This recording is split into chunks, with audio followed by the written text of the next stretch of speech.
कुटुंब प्रमुखाचे महत्त्व. एका गावात एक शेतकरी कुटुंब राहत होतं. आई वडील, 3 मुले आणि त्यांच्या बायका असे एकत्र कुटुंब राहत होतं. वडील शिस्तबद्ध, कष्टाळू, प्रामाणिक व मेहनती होते.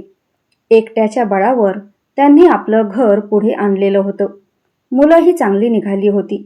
नंतर आलेल्या सुनाही त्याप्रमाणे एकजिन्सी राहू लागल्या.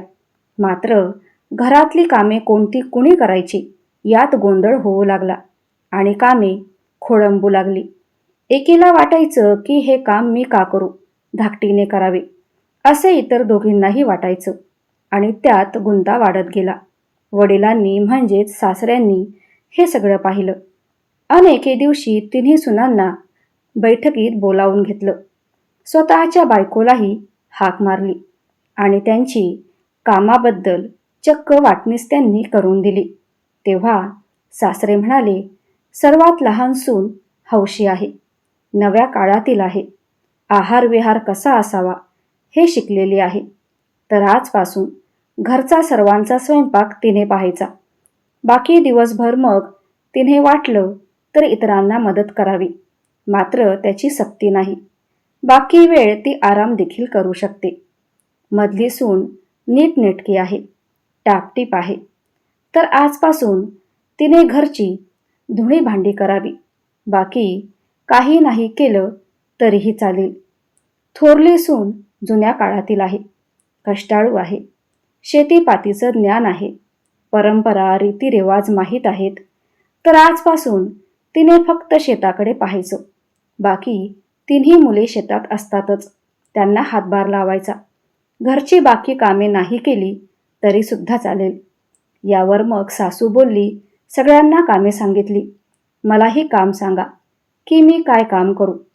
त्यावर सासरा म्हणाला, खूप वर्ष तू माझ्या बरोबरीने कष्ट केले आहेस, त्यामुळे मला तुझ्यावर आता कामाचं ओझं टाकावं वाटत नाही, त्यामुळे आराम कर, सुख घे.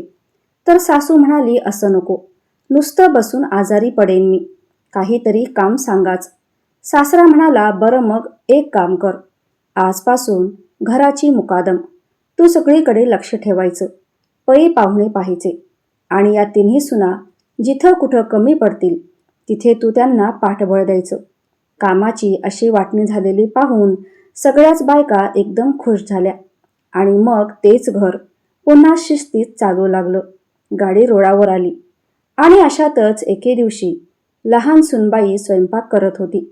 भाकरी भात वगैरे झाला होता, फक्त आता भाजी राहिली होती. भाजी ही चिरून वगैरे तिने घेतली, कढईत चुलीवर चढवली, फोडणी केली, नंतर चिरलेली भाजी टाकली, तिखट मसाला हळद टाकलं, मीठ मात्र टाकलं नाही. का नाही टाकलं, तर आधीच मीठ टाकलं तर भाजी शिजायला वेळ लागते, म्हणून सुगरण गृहिणी नेहमी उकळीच्या वेळी मीठ घालते. या गोष्टीच्या निमित्ताने नव्या पिढीच्या महिलांना ही खास टीप. आणि रश्श्यासाठी पाणी टाकून उकळी यायची वाट पाहत बसली.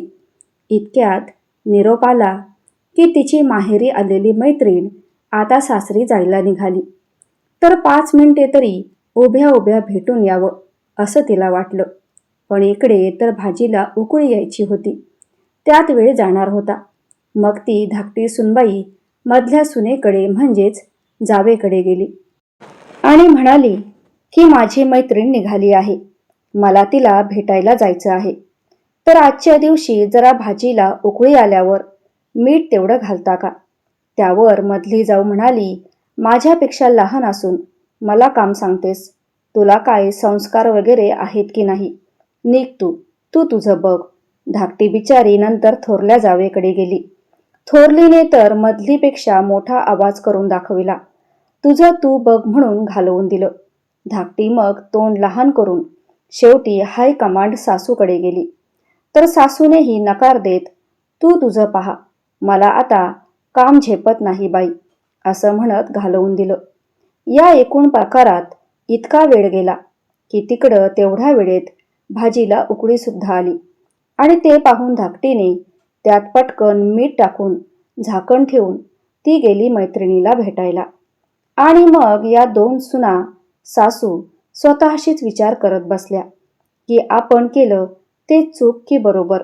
मधलीने विचार केला, कधी नव्हे ती धाकटी मदत मागायला आलेली, आपण तिला घालवून दिलं आणि हे बरोबर नाही केलं आपण. आणि असं म्हणत ती स्वयंपाकघरात जाऊन त्याच भाजीत मीठ टाकून गेली. थोरलीनेही तसाच विचार केला आणि थोड्या वेळाने तिनेही स्वयंपाकघरात जाऊन त्याच भाजीत मीठ टाकून गेली. आणि नंतर सासूलाही पश्चाताप झालेला. नको होतं इतकं रागवायला तिला. असं म्हणत थोड्या वेळाने तिनेही स्वयंपाकघरात जाऊन त्याच भाजीत मीठ टाकून दिलं. सर्वांनी स्वतःच्या मनाला दिलासा दिला की आपण चुकलो होतो, पण नंतर दुरुस्ती केली. पण आता जिथे 1 चमचा मीठ पडायचं होतं त्या भाजीत 4 चमचे मीठ पडलेलं होतं. दुपारी सासरे जेवायला शेतातून घरी आले. सुनेने त्यांच्यासाठी ताट वाढलं. सासऱ्यांनी पहिलाच घास खाल्ला आणि त्यांच्या लक्षात आलं भाजी खारट झाली. त्यांनी सुनेला सांगितलं, अगं बेटा, घरात दही आहे का? असेल तर वाटीभर आण. सुनेनेही पटकन जाऊन दही आणलं. सासऱ्याने ते त्या भाजीत मिसळून टाकलं आणि मस्त मजेत जेवण करून शेताला निघाले. पदार्थात मीठ जास्त पडलं असेल तर दही टाकावं किंवा असेल तर बटाटा बारीक किसून टाकावा. काम होऊन जातं. ही एक सुंदर टीप. नंतर तिन्ही मुले जेवायला घरी आली. त्यांनाही जेवण वाढलं गेलं. मात्र त्यांनी पहिलाच घास खाल्ला आणि एकमेकांकडे पाहायला सुरुवात केली आणि खुणेने काही खरं नाही आज भाजीचं असं सांगितलं. थोरल्या मुलाने आईला विचारलं, आबा जेवून गेले का? आईने हो सांगितल्यावर त्याने विचारलं, काय जेवले आबा? तर आई म्हणाली, हे जेवणच जे तुम्हाला वाढलं आहे. पण आज काय माहीत त्यांनी दही मागून घेऊन ते भाजीत टाकून खाल्लं बाबा. यावर पटकन तिन्ही मुले म्हणाली, आम्हालाही दही आणा. त्याप्रमाणे मुलांनीही मग भाजीत दही मिसळून छान जेवण करून शेताला निघून गेली. नंतर जेव्हा बायका जेवायला बसल्या तेव्हा त्यांना कळालं की मीठ जास्त पडले.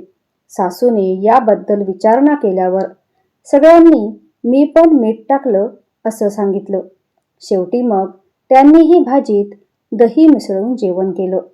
गोष्ट इथेच संपली असली तरी एखाद्या गोष्टीवरून हमखास जिथं वाद होऊ शकतो, मने कुलुषित होऊ शकतात, अशा वेळी कुटुंब प्रमुख जो सल्ला देतो, जी कृती करून नकळत मार्गदर्शन करतो, तो बाकीच्यांनी मानला तर मग वरील गोष्टीप्रमाणे वाद न होता तो मुद्दाच अडगळीत पडतो आणि घरात एकोपा राहतो. तर आता हा प्रश्न मीठ जास्त पडण्याचा नसतो, तर नंतर त्यावर काय करावे याचा असतो.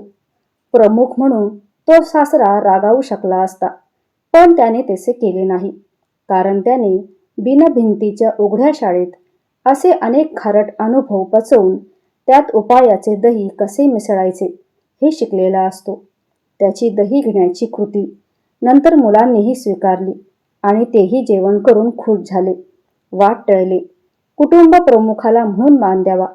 भले काही वेळा त्यांचे निर्णय तुम्हाला चुकीचे वाटत असतील, पण तुमच्यापेक्षा 4 पावसाळे त्यांनी जास्त पाहिलेले असतात. त्या अनुभवाचे भांडारच ते तुमच्यासाठी उधळत असतात. ते लाथाडू नका, स्वीकारा, त्यातच भलाई आहे. कथा आवडल्यास लाईक, शेअर, सबस्क्राईब अवश्य करा. धन्यवाद.